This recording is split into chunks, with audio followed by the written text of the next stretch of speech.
Strap yourselves in, everybody, because Volume 4 has started, and we are heading straight to it, and we ain't stopping for bathroom breaks. I don't care how bad you need to piss.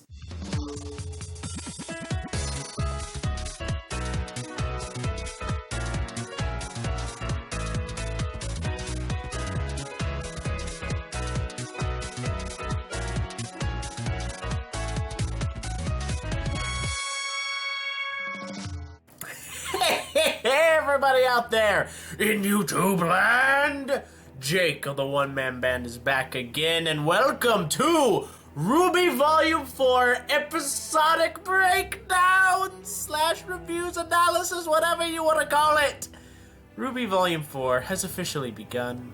And if you have not watched the episode yet, go to roosterteeth.com and watch it right now. Because I don't want to see down in the comments that you can't watch it. Because you can. If this first episode has anything to say about the coming volume, it's that it's gonna be quite extensive and quite crazy. So, we're gonna begin at the very beginning of the episode, because it's a very good place to start. We begin looking at the Grimscape, as I like to call it. It's pretty much the area, land, dimension, whatever you want to call it, that Salem resides in. And it's here that we actually witness the birth of a new Grimm. We see that Grimm are birthed from pools of dark liquid, much how they were birthed from when the dragon dripped down this black tar-like liquid back at the end of Volume 3. These are Grimm birthing grounds, so we do see how they come into being and how they're created. Of course, this then brings up many more questions. If you were to destroy said pools, would they stop breeding altogether? Is that a permanent solution to destroy all of them? Or will they just keep popping up because they're pretty much manifestation of negative emotion? Questions for another day, but questions that we must keep in our mind up until that day. So as we see Grimm are birthed from this dark liquid, we see over the Grimscape, it's very dark purple. It's actually very close to the moon, which makes me wonder, is it maybe like another type of satellite orbiting the planet of Remnant? Or is it just a trick of the eye? Either way, we pan up and we go up to, it seems to be some sort of tall tower that can look over all of the Grimscape, and we see that Mercury and Emerald are up there, and it's obvious that this is their first time being in the Grimscape due to their shocked expressions of seeing their surroundings and the birthing pools. Obviously, they're there with Cinder, and we see that there are a few other ne'er-do-wells in this tower around a council-like table. We have 3 new characters to add to the villains roster. We have Dr. Watts, who seems to be refined, maybe like a businessman. He may be the oldest serving member of this council. Now, I can't really say much for right now, but based off of his name, his inspiration may be Dr. Watson from the Sherlock Holmes books, or possibly Nikola Tesla. Like watts as in wattage, you know, Tesla did a lot of electricity type things, or maybe a combination of both. And this brought up another idea. If Dr. Watts is based off of Nikola Tesla, maybe Papa Schnee is based off of Edison.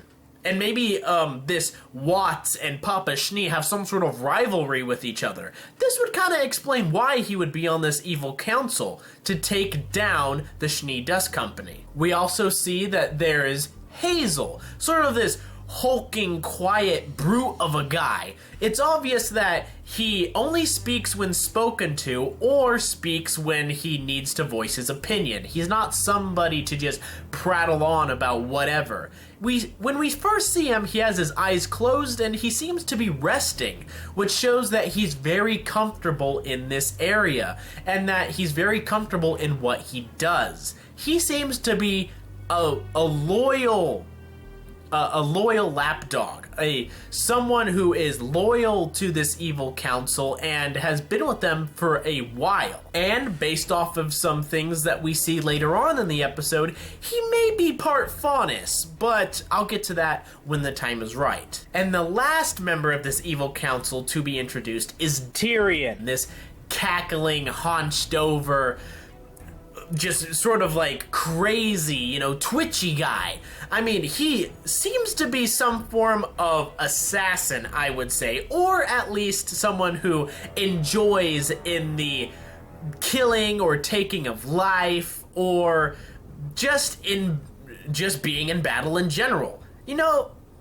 And now that I think about it, of his character, of what we've seen, I think I kind of like him. He seems to be this character that is crazy, but has a good reason of being crazy, and it works for his character. We see that he pokes fun at both Cinder and Dr. Watts, sort of playing along in their sort of prattle against each other. And he isn't afraid to just full-blown insult other people, except for Salem, because, Salem is top dog, and you just don't argue with Salem. So after we see these three new characters, Emerald and Mercury go over to stand near Cinder's side, and we see that Cinder, she isn't looking all too hot. She has some form of face covering patch, or maybe even a mask over the left side of her face, and we see that there is scar tissue coming and bleeding onto the right side of her face. So obviously something has happened to her, and as we later find out, she suffered these wounds by the hand of RWBY. They even go as far as to say that she took Cinder's eye, so she could very well have some eye damage. Now, it's my opinion that Cinder suffered these wounds in a battle that she had between herself and RWBY. Remember, once RWBY went all Silver-Eyed Warrior Super Saiyan, all she remembers is white and then waking up in her bed. We don't know what happened in between, and I don't think just that blast that happened from RWBY would have given Cinder these wounds, because why isn't the rest of her body affected? I think that in the whiteout that RWBY had, she just fought Cinder with everything she had and was able to damage not only her face, but the entire left side of her body. Because as you can see from later camera angles, Cinder's entire left side is covered, and even her arm has a long flowing robe on it, so you don't see any of it. So it's my opinion that Cinder's entire left side has been damaged by RWBY. Another key thing to notice is that when Emerald and Mercury go to stand next to her, Emerald makes sure to push Mercury out of the way to make sure she's standing right next to Cinder. She wants to be Cinder's right-hand person. She wants to be right there to help her. And she's, we already know that she has some form of animosity toward Mercury because she thought that their crew didn't need her. So just that subtle little thing shows that she wants to be noticed by Cinder, and she wants Mercury to know that her and Cinder, they have something special. Cinder and Mercury have nothing special. Now, as I was saying before, it seems that Dr. Watts isn't very much entertained or happy about Cinder's failure at the hands of RWBY. He seems to be confused and is belittling Cinder for this failure. And we also learn that Cinder can't speak. Like, her throat has been damaged. Once again, going back towards the idea that maybe the rest of her body is damaged. But Cinder can't properly speak and needs Emerald to speak for her. And after some prattling between Cinder and Watts with Damien coming in every once in a while to, you know, help either side, Salem finally arrives in the council chamber. And you can tell that when she arrives, she has an aura of power around her. When we first see her enter the room, it does not look like she is walking in. It looks like she is gliding in. And that's what I thought when I first saw this shot. I was like, she's freaking gliding! Oh my god! But she's actually indeed walking. But it's that initial few seconds that we see of her walking in where everybody stands up from the council chamber. They immediately go silent and they watch her as she walks in total silence. And if you listen closely, the music that accompanies Salem, which I am referring to as Salem's, like, what's the word I'm looking for? Salem's, like, music. The music that accompanies Salem. It's a slowed down piano version of a part of the song Divide. The song where, you know, it's, you know, form your armies, dream your dreams, make your plan and plot your schemes. That whole, like, slow part of that song, that is Salem's music. That is her accompanying music. It's slowed down and it's played on the piano. And it just fits so perfectly. Oh my god. When Salem walked in, I was like, this is the villain we need. This is the true bad guy. Yes, I was so excited. Now, if you notice, in this council chamber, each of the council members sits on a chair made of bone or teeth or something along those lines. But Salem's chair at the head of the table is made out of crystal, once again signifying that the one who sits on that throne is the king, is the one in charge, because everyone else sits on mere bone, while that person has a throne of crystal. When Salem finally comes in, she asks Watts what he means by Cinder's failure. To which he replies, you know, her failure to defend herself against this young silver-eyed girl. But Salem tells him about all the things that Cinder actually, you know, what she succeeded at. She was able to acquire the Fall Maiden's power, she was able to bring down Beacon Tower, and she even goes as far as to say that she killed Ozpin. Now that right there is a big dump of information that one of the head characters from the first 3 volumes is now just flat out dead without us even seeing it. Although it carries a lot of weight, it may not altogether be true. I'm sorry, but I follow the Bond villain way of thinking. And you don't know that the hero is dead until you have a body in front of you. And that's when I'll believe that Ozpin is dead. Or Ozpin is completely gone, but I'll get to that later on in the video. I have my own little theory kind of cooking on in my brain right now. So although this evil council, you know, made all these steps, all these strides, all these victories in the past 3 volumes, they count the appearance of this new silver-eyed warrior a failure, you know, something to look out for. And this is when we finally get to hear Hazel speak. He talks about how they have dealt with silver-eyed warriors before. And by they, I'm assuming he means the entirety of the evil council, but he may be referring to just himself. But as he says that they've dealt with silver-eyed warriors before, it makes me think maybe they're referring to Summer Rose, because she's the only other silver-eyed warrior that we know of. And all these people on the council, they don't look all that old. So it's not like they were around way back in the past killing other silver-eyed warriors. But of course we don't know how aging really works on Remnant. I mean, I'm assuming it works pretty much the same as it does here on Earth, but once again, we do not know for certain. And we also don't know for certain how many other silver-eyed warriors there are out there. We know that it's a rare trait, but we also know that Summer Rose and Ruby Rose are the only 2 silver-eyed warriors we have known about to this date. And as they're discussing how Cinder would have failed against such a warrior, we get pretty much a big dump of information, of exposition, if you will, where Salem seems to be saying that a maiden is indeed powerful. They have lots and lots of power, but they do have a weakness. And it seems that this weakness is the Silver-Eyed Warriors. It seems that the Silver-Eyed Warriors are able to trump Maiden's power in some way.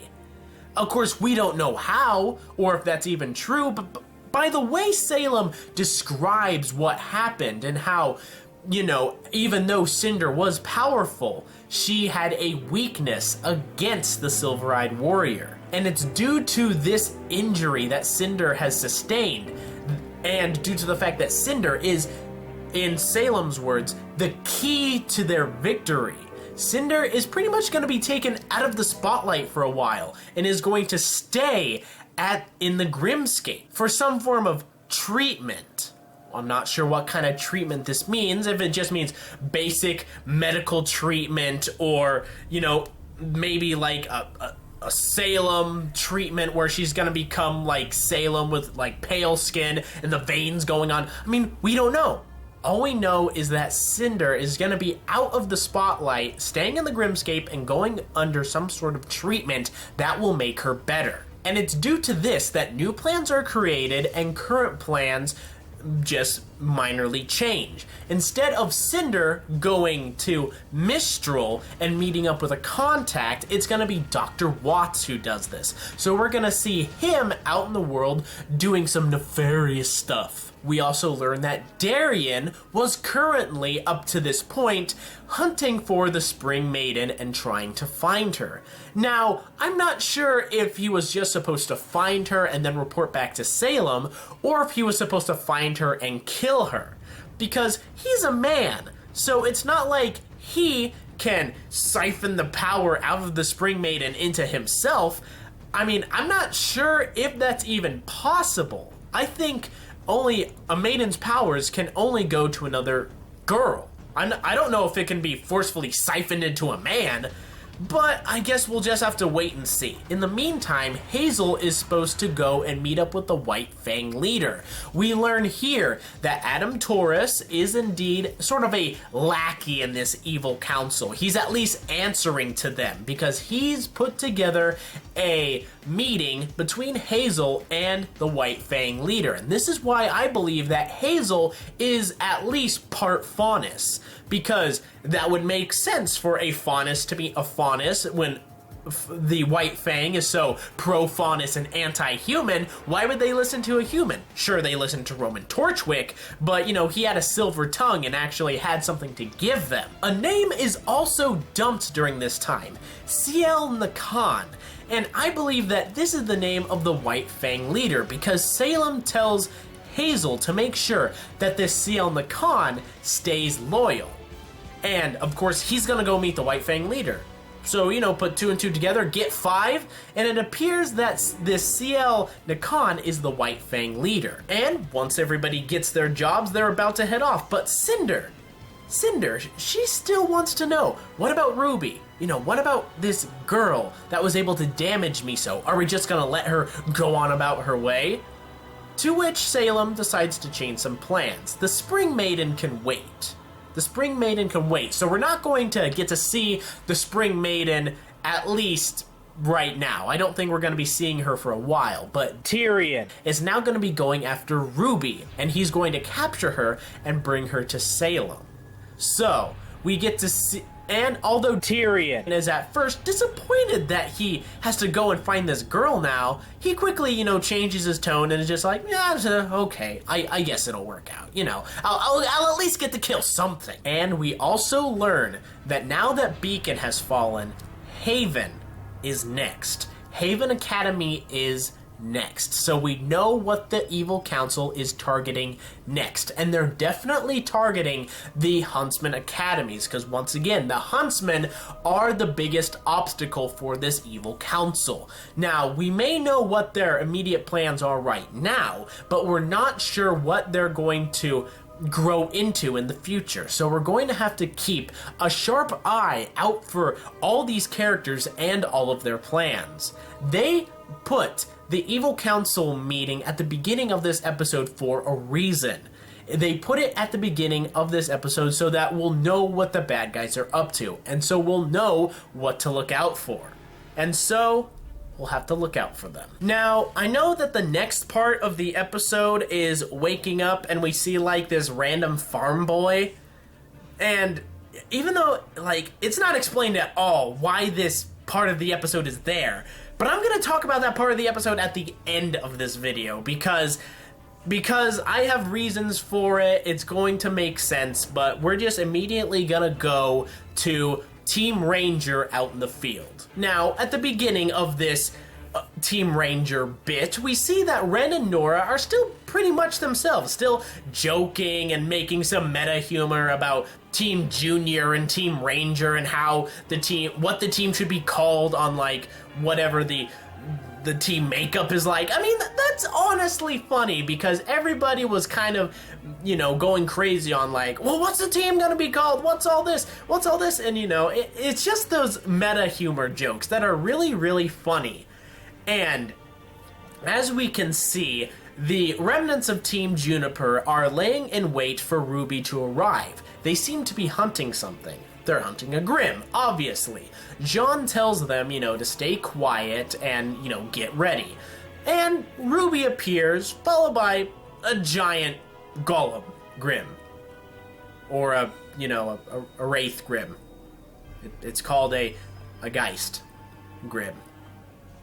So let's explain this Grimm, shall we? As we see throughout this fight with this Grimm starts off as some form of specter, some form of ghost-type entity, and pretty much the only part of it that seems to be solid is its mask. And what it does is it possesses inanimate objects such as rocks or trees. It takes control of them and forms them into its body. This is the body that it uses to fight. It doesn't matter if this body is damaged or if it loses any. It can just take control of another inanimate object and make it into that part. Its only weak point is its mask, which a lot of people were thinking of when this clip was dumped on the internet and everybody was kind of already, you know, debating on like what it was and what its weakness was. So this is indeed a new type of Grimm, which I'm all for. And a battle like this is a good way to start off this volume. We start off this volume seeing a new type of Grimm. They have to figure out how to fight it, and we get to see how Team Ranger fights with one another. They use lots of teamwork. They have to divert this Grimm's attention and move about at fast speeds.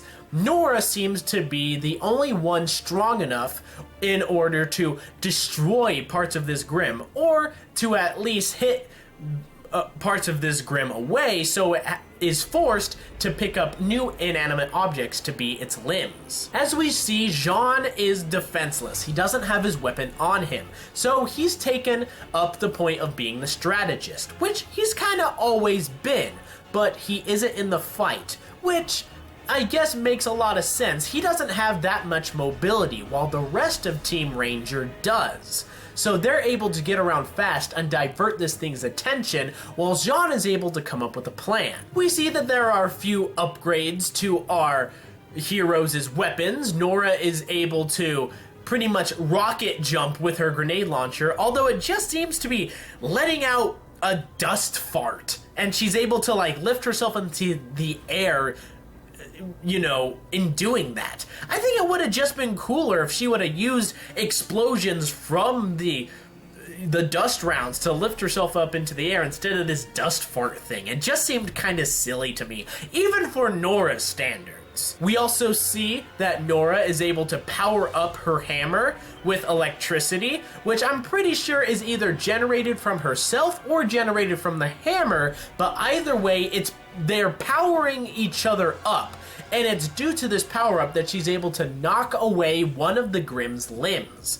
And that she's also able to completely obliterate the Grimm's body so that it's forced to leave its rock domain and make itself vulnerable. We also see that RWBY implements some new types of dust rounds. We see that she uses fire type dust rounds to light the Grimm's tree arm on fire, and we also get to see that she uses electricity dust rounds against rock.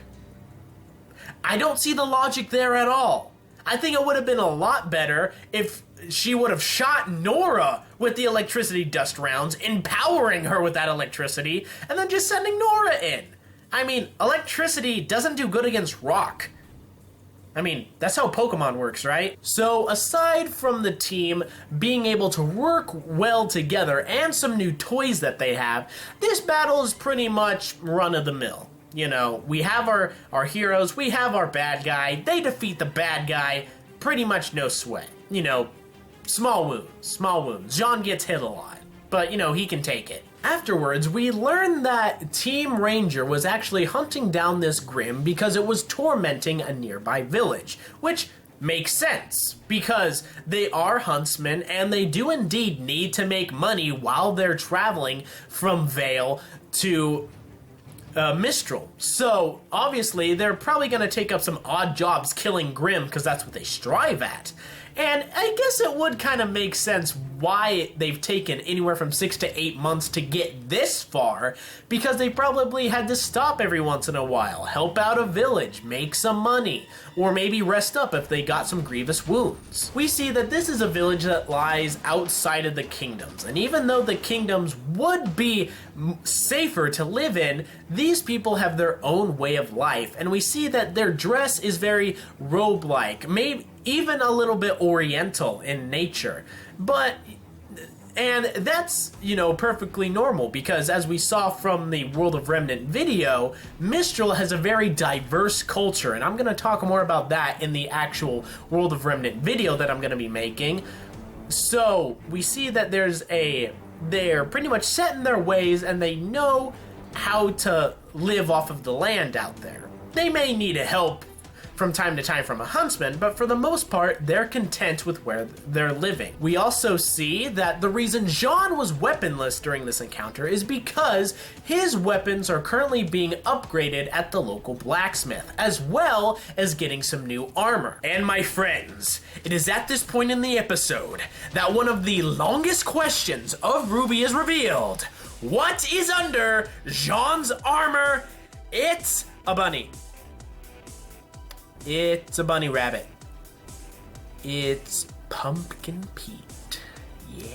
Now, there was a lot of mystery surrounding what was on his hoodie. I remember way back in the day, people were theorizing about what it was. Somebody even mentioned that it was a bunny. Somebody theorized that. I wasn't sure if it was Rooster Teeth itself or just an observant fan, but somebody guessed it back then. I don't remember who it was. And I also seem to remember that what was underneath and on his hoodie was somehow important to his character in some way, which I guess it kind of is important because it's like, you know, it's Pumpkin Pete. Everyone loves Pumpkin Pete from the cereal. And but of its importance, I don't think it's really all that important. What I think it being revealed was it's showing it's once again showing the audience something that they've wanted to know for a very long time, as well as showing that Jean is, you know, he's still a fun-loving kid. You know, he likes this hoodie. So, you know, why would he get rid of it? I mean, he traded in 50 box tops for it. Which really brings up another question. If he traded in 50 box tops and got a freaking hoodie, what's the exchange rate on box tops in Lien? I mean, I might have a fortune laying in one of these drawers over here. We need to know these things. Speaking of the past, as we see from Jean's new weapon and his new armor, it's been upgraded with some new metal, which accents the white quite nicely, as the blacksmith says. And as we know, the metal that was used to upgrade his weaponry was from Pyrrha. It was from her armor, her shield, and probably even her broken weapon. This is what Team Juniper has taken away from Pyrrha. Not only her memory, but also they have used what she had and are now using it to better themselves. They've used it to better Jean's weapons, and now he's carrying both parts of his story, his legacy, but also Pyrrha's. So I think that was just really cool, and it makes Jean look so much cooler. He now has this new armor, and he actually has a red sash on his belt, which, you know, is once again a very, you know, it's a shout out to and remembrance of Pyrrha. And I actually like his new armor set, how it looks. His right arm, although he has these new gauntlet things, which I absolutely love, but he also doesn't have a shoulder pad on his right arm. This will allow him, his right arm, more mobility and flexibility to swing his sword, while his left arm still has the shoulder pad. It's even bigger than it was before.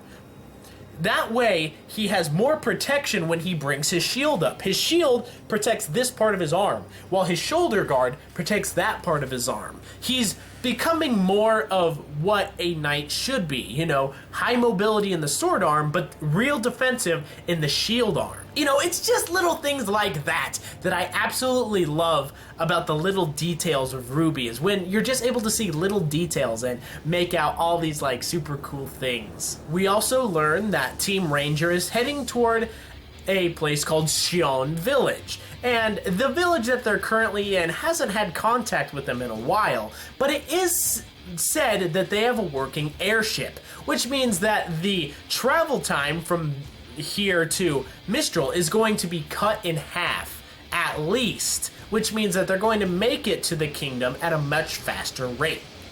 And as Team Ranger begins the next leg of its journey, they take into account all that the supplies that they've acquired. Food, water, you know, the map, which seems to be lost, I believe. Nora and Ren don't really know where it is, but they also discuss rounds, you know, their ammo. Nora thanks the Schnee Dust Company, and if you notice, when she brings up the Schnee Dust Company, RWBY kind of slows her pace, so she's then away from the rest of Team Ranger, and she's thinking of Weiss, obviously, because then it segues to Weiss in Atlas. So, it's my belief that the next episode is going to at least start off with Weiss and what she's doing. So, as we see Weiss, she's sitting in a chair looking out the window, much like a princess locked in her tower, if you will. And if you listen to the music is once again a slowed down piano version of Mirror, Mirror. At least Mirror, Mirror Part 2. And, you know, just the music accompaniment in this episode was so amazing, and I loved it. And as she's looking out the window, we hear a knock on the door. And she has been summoned by her father. You know, her butler comes in. Her butler's name is Klein. He comes in and he tells her that, you know, her father wishes to speak to her. And if you look in the background, you can see that there's a picture of this, you know, knight in armor. And it almost looks like the suit of armor that Weiss fought during the White Trailer. So, is that just a ceremonial armor set that, you know, old knights wore, or is it an actual picture of this, you know, being that Weiss was able to overcome and destroy? We don't know, but, you know, it's at least something in the background, and I love the background. The backgrounds in this episode are so amazing. And so, with Weiss leaving her room to speak to her father, the episode ends. But we still need to talk about the farm boy part of the episode. And to be honest, this part of the episode just comes out of nowhere. We see this boy, he wakes up with a start because, you know, we just segued from the evil council, and we see that he's just on a farm. We see him do things like, you know, get water from a well pump, and, you know, doing that, you know, like twisting this thing to make mulch, which I'm pretty sure is a shout out to that.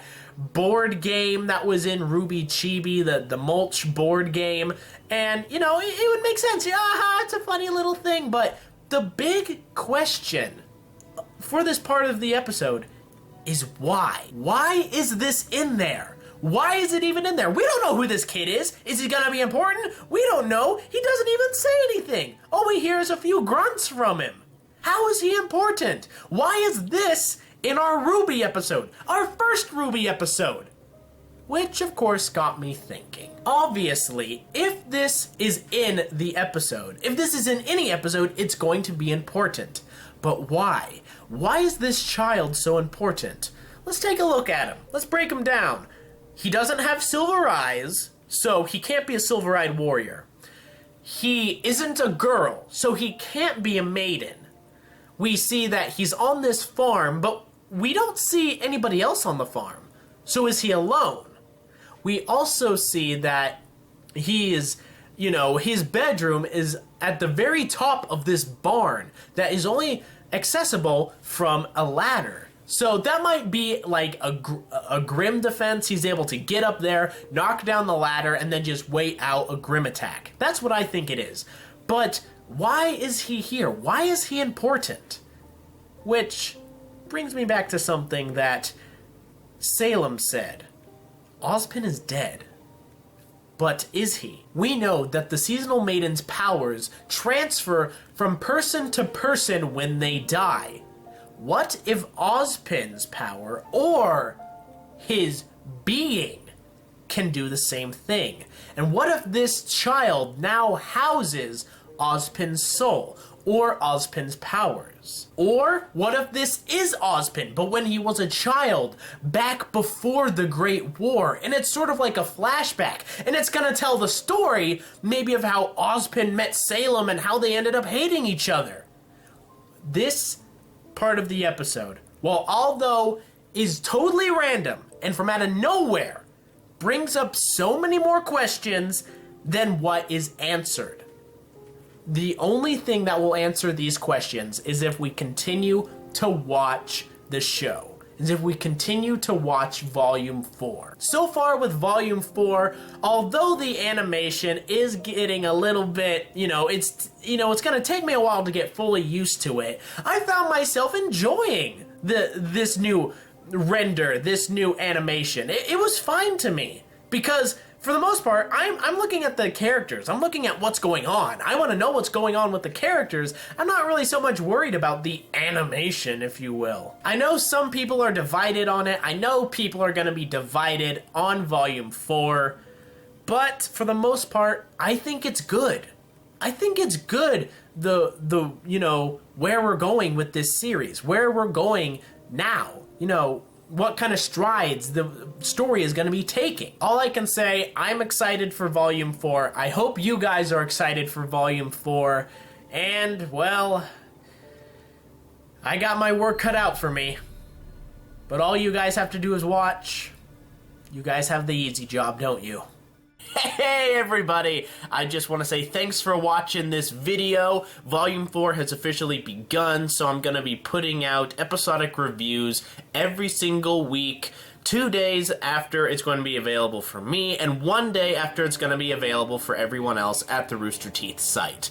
Now, I know a lot of you are probably thinking why I didn't cover the intro sequence. Well, that's because I'm doing a completely separate video for the intro sequence. It should be coming out alongside with this video, so be sure to watch out for that. So be sure to check out these other videos that I have the thumbnails for up on the screen. Check out my social media pages on Team Theory on Facebook, my Twitter page, and my Patreon account if you want to support me that way. But until then, I want you to like and favorite. If you've enjoyed, subscribe, of course, if you feel inclined to. I hope you guys are as excited for RWBY as I am, because it's going to be a bumpy ride. I know that. So, I want you to be a good person, tip your waitresses, keep moving forward, and I'll see you guys next time. Yeah.